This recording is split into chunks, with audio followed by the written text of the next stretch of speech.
Salut, chers privilégiés, Maman Yépé, révérende, pasteur, établie sur l'église Fosque, la porte des cieux, animatrice de la célèbre émission Instruite en moi, recevez mes salutations dans le précieux nom de notre Seigneur Jésus.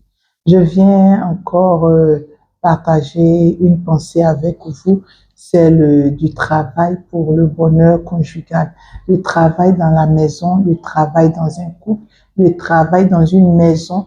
Comment gérer le travail ou comment avoir chacun à son poste pour que la famille puisse vivre heureuse et épanouie.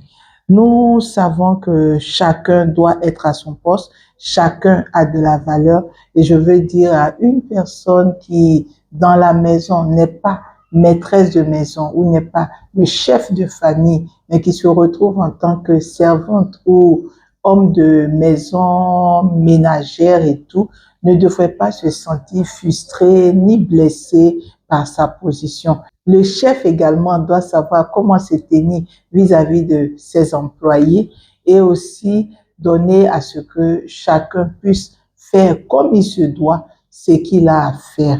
Oui, une maison peut être épanouie, heureuse, harmonieuse quand chacun connaît sa place et chacun fait très bien son travail. Là où on ne se marche pas dessus, là où on peut valoriser le travail de l'autre, c'est sûr que les choses iront bien. Ce n'est pas une malédiction de travailler sous quelqu'un.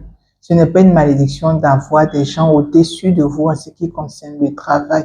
Dieu a fait de nous ses serviteurs. Nous travaillons sous Dieu. Et Dieu a également, dans la parole, a pris le temps aussi de parler aux serviteurs. Dieu nous a présenté des tableaux dans lesquels des personnes élevées en dignité avaient des serviteurs sous eux. Et il a pris le temps de donner des consignes.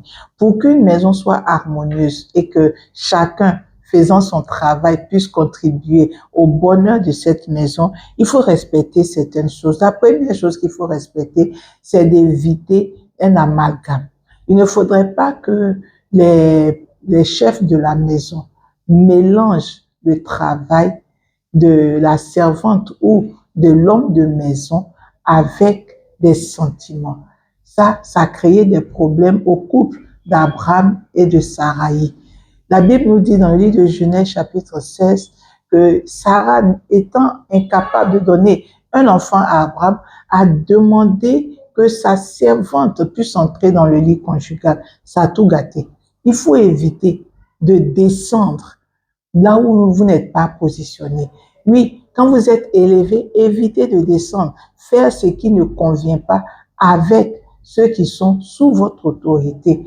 Descendre pour venir faire ce qui ne convient pas avec les protégés. Cela va déstabiliser l'harmonie de la maison et va donner à ce que le travail ne soit plus respecté. Lorsque Agar est montée dans le lit conjugal, la Bible nous dit que Agar a commencé à manquer de respect à sa maîtresse. Donc, celle qui était la servante soumise est devenue maintenant récalcitrante parce qu'elle était allée à un niveau où elle ne devrait pas.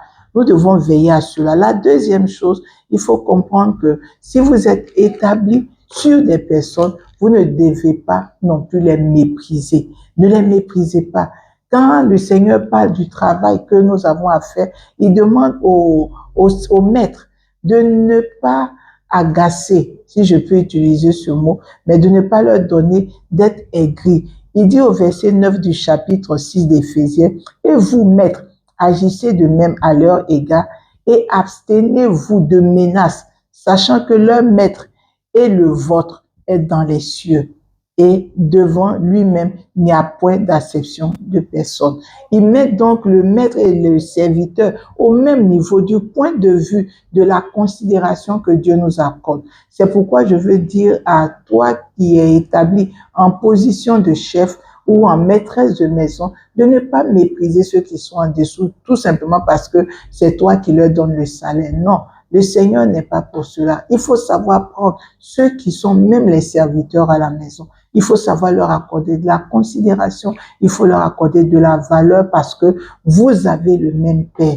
Il est donc important de les éduquer, de leur donner leurs tâches et de veiller à ce que les tâches soient bien remplies. Mais n'oubliez pas, ce sont aussi des êtres humains et des enfants de Dieu. Vous avez à leur montrer le chemin qu'il faut pour que ces derniers-là puissent avoir part aux grandes choses.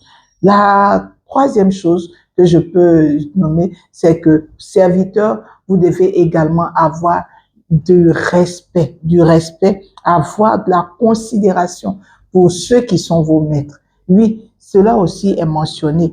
Le verset, toujours le chapitre 6 d'Éphésiens, le verset 5 et jusqu'au verset 7, il dit, serviteurs, obéissez à vos maîtres selon la chair, avec crainte et tremblement, dans la simplicité de votre cœur, comme à Christ, non seulement en leur présence, mais que comme pour plaire aux hommes, mais comme des serviteurs de Christ qui font de bon cœur la volonté de Dieu. Servez-les avec empressement comme servant le Seigneur et non des hommes. C'est clair.